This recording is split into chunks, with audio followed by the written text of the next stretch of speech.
Bismillahirrahmanirrahim. Alhamdulillahi Rabbil Alamin. Wassalatu wassalamu ala Sayyidina wa Nabiyyina Muhammad wa ala alihi tayyibin at-tahirin wa sahbihi al-muntajabin wa ala al-jami' al-anbiya illahi wal mursalin. Me emrin e Allahut të gjithëmshirshmit, mëshirëplotit. Falënderimet më të sinqerta janë për Allahun e madhruar. Paqja e bekim të Allahut qofshin mbi profetin Muhammed, i familjen e tij të pastër, mbi shokët e tij të zgjedhur dhe mbi të gjithë të dërguarit dhe profetët e Allahut. Të dashur vëllezër dhe motra, ju përshëndes me përshëndetjen e bukur islame. Selam aleikum wa rahmatullahi wa barakatuh. Në vazhdim të rubrikës Ti pyet Kurani përgjigjet, për sot do t'i përgjigjemi pyetjes se cila është pikpamja e Kuranit për ujin. Në ajetin 18 të surës Mu'minun, Allahu i madhruar thotë: Bismillahirrahmanirrahim. Wa anzalna minas samai ma'an biqadarin faskannahu fil ard wa inna ala dhihabin bihi laqadirun. Ne zbresim ujë nga qielli me masë të caktuar, pastaj e depozitojmë atë në tokë, por nëse dëshirojmë, ne jemi në gjendje ta heqim atë tërësisht. Sipas Kuranit të shenjtë, uji konsiderohet baza e jetës dhe simboli i zhvillimit. Kurani i shenjtë i ka kushtuar një vëmendje të veçantë kësaj mirësie të madhe të Allahut. Ai e konsideron ujin një nga shenjat e fuqisë së Allahut në krijimin e tij dhe një mjet për të kujtuar madhështinë e mirësisë dhe mëshirës së Allahut ndaj njerëzve. Kurani nuk është mjaftuar vetëm me përmendjen e ujit nga këndvështrimi material, por e ka trajtuar atë me një qasje të plotë që bashkon njohurinë me besimin. Duke thirrur për falënderim ndaj kësaj mirësie të madhe dhe në reflektim mbi domethënien që ajo mbart si dëshmi e njëshmërisë së krijuesit të plotfuqishëm e të lartësuar. Fjala ujë dhe derivatet e saj janë përmendur në Kur'an 63 herë. Fjala ujë është përmendur në mënyrë të drejtë për drejtë 59 herë, ndërsa në forma të lidhura me përemra si uji yt, uji i saj, uji i tyre, është përmendur 4 herë në Kuranin e shenjtë.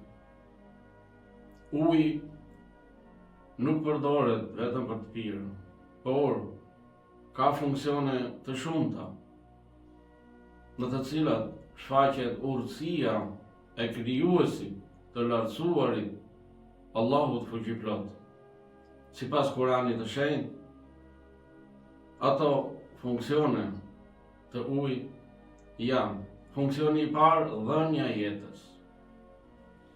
Sipas Kuranit, uji është baza e jetës dhe është i domosdoshëm në të gjitha për të gjitha qenjet e gjalla, përfshirë njeriu, kafshët dhe bimët. Asnjë qenie e gjallë nuk mund të jetojë pa ujë, pasi ai është përbërësi kryesor i shumicës së qelizave të gjalla dhe përbën një përqindje të madhe të peshës së trupit. Allahu i lartësuar në ajetin 30 të surës Anbiya thotë: dhe prej ujit bëm çdo gjë të gjallë. A nuk besojnë pra? Në një ajet tjetër, Kurani thotë: dhe me ujin e ringjallëm një tokë të vdekur, kështu do të jetë edhe ringjallja pas vdekjes. Ky ajet e lidh ringjalljen e tokës nëpërmjet ujit në kohën e pranverës me ringjalljen e njeriut pas vdekjes, duke treguar rëndësinë e mirësisë së ujit, po ashtu edhe fuqinë e Allahut fuqiplot. Funksioni i dytë i ujit në jetë, pra është mbirja dhe rritja e bimëve. Sipas Kuranit, uji është një element thelbësor për rritjen e bimëve. Ai ndihmon në transportimin e elementeve ushqyese nga toka drejt gjedheve dhe kërcellit, ndihmon në rregullimin e temperaturës së bimës, si dhe ruan qëndrueshmërinë e qelizave bimore dhe mbështet strukturën e tyre. Allahu i lartësuar në Kur'an thot: "Dhe ne zbritëm nga qielli ujë të bekuar dhe me të bëm të mbin kopshte me drithra për korrje." Dhe funksioni i tretë i ujit, sipas Kuranit, është pastrimi. Uji është baza e pastërtisë në Islam dhe adhurimet që kërkojnë pastërti nuk janë të vlefshme pa përdorimin e ujit, pra siç është abdesi, olarja. Uji nuk shërben vetëm për pastrimin e trupit, por ka edhe rol në pastërtinë shpirtërore. Allahu i lartësuar thot në Kur'an: "Dhe ai ju zbret nga qielli ujë për t'ju pastruar me ta, për t'ju larguar ndyqësinë e djallit, për t'ju forcuar zemrat dhe për t'ju bërë të qëndrueshëm dhe për t'ju bërë të qëndrueshëm këmbët." Pra sipas këtij ajeti,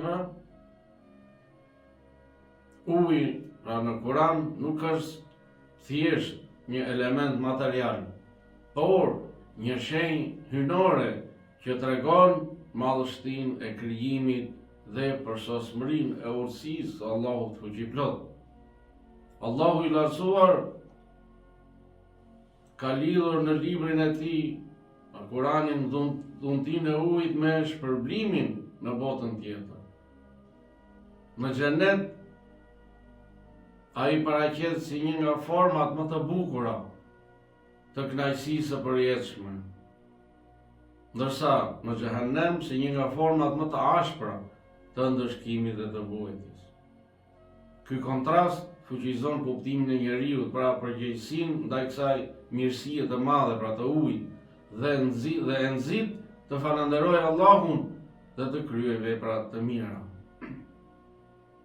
Mund të thuhet se Kurani i Shenjtë ka trajtuar mirësinë e ujit në një perspektivë të gjithanshme që bashkon dijen me besimin, duke thirrur të gjithë njerëzimin të reflektojë mbi krijimin e Allahut, ta falenderojë atë për mirësitë dhe begatitë e tij dhe ta ruajë mirësinë e ujit, që është pra baza e ekzistencës së tyre në këtë jetë. Siç e tha më lart, tek uji gjendet jeta e njerëzve, mëshira e Allahut ndaj tyre dhe mirësia e tij për ta. Por, po ashtu, tek uji gjendet shkatrimi dhe ndëshkimi i Allahut ndaj atyre që e meritojnë. Kush e studion Kuranin e Shenjtë, sheh se uji e shoqëron njeriu në këtë botë dhe në botën tjetër. Uji sjell jetën dhe vdekjen, kënaqësinë dhe ndëshkimin. Në këtë botë, Allahu mund të ndëshkojë njerëzit me ujë, duke u mohuar ato derisa të vdesin nga uria edhe etja.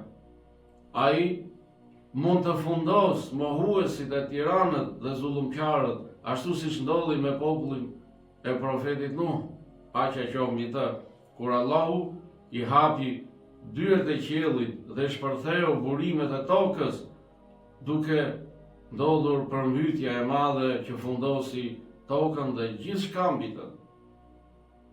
Vetëm profeti Nuh dhe ata që i besuan shpëtuan nga përmbytja e madhe.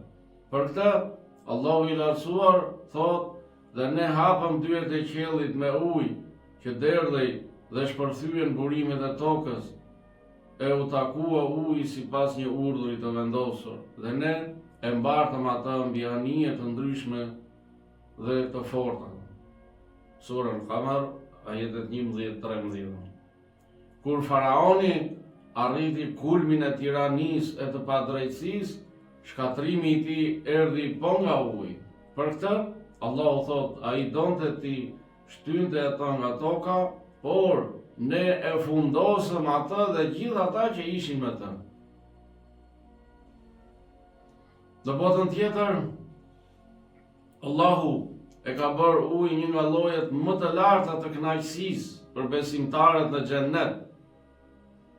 Në ajetin 15 të surës Muhammed sallallahu alaihi wa alihi, Allahu i madhuar thot, atje pra në xhennet ka lumej me ujë të pastër që nuk ndryshon as shijen e as erën. Kjo do të thot se në xhennet do të ketë lumej me ujë të ëmbël dhe të pastër që nuk kanë shije apo erë të keqe, ndryshe nga uji në këtë botë që mund të qelbet, mund të marrë erë. Dhe kjo, pra, kjo mirësi e madhe për në xhennet ku besimtarët do të gjenë pra ujë të pastër, të kulluar, të ëmbël. Dhe kjo është një pjesë e nderimit të Allahut për punë mirë, për punë drejtë, për besimtarët e devotshëm. Por për banorët e xhehenemit, atyri do t'u jepet të pinë ujë si ndëshkim, jo si mëshirë, siç thot Allahu në ajetin 29 të surës Kahf. Dhe nëse ata tharasin për ndihmë, pra banorët e xhehenemit, u jepet një ujë si gjymë të nxehtë që djeg fytyrat, sa i keq është kjo pije dhe sa i keq është pra vendqëndrimi i tyre. Ky ujë i valuar djeg fytyrat para se të pihet, duke treguar pra ashpërsinë e ndëshkimit. Allahu na ruaj nga ky ndëshkim. Me këtë kontrast, Kurani i shenjtë tregon se uji në botën tjetër mund të jetë mjet mëshire ose ndëshkimi, sipas gjendjes së njeriu dhe veprave që ai ka bërë në këtë jetë. Kjo e thërret besimtarin të reflektojë mbi fatin e tij dhe të përgatitet të bëhet nga ata që do të kënaqen me lumej e rrjedhshëm, me ujë të ëmbël e të pastër, dhe jo nga ata që kërkojnë ndihmë me ujë, por pa asnjë mëshirë. Të dashur vëllezër dhe motra, uji pra në Kuranin e shenjtë nuk është thjesht një element material, por një shenjë e madhe e Allahut që tregon madhështinë e krijimit dhe përsosmërinë e urtësisë së Allahut fuqiplot. Në përfundim mund të thuhet se Kurani i shenjtë ka trajtuar mirësinë e ujit në një perspektivë të gjithanshme, që bashkon pra njohurinë me besimin, duke thirrur të gjithë njerëzimin të reflektojë mbi krijimin e Allahut, të falenderojë Allahun për mirësitë dhe begatit që ai u jep në çdo moment.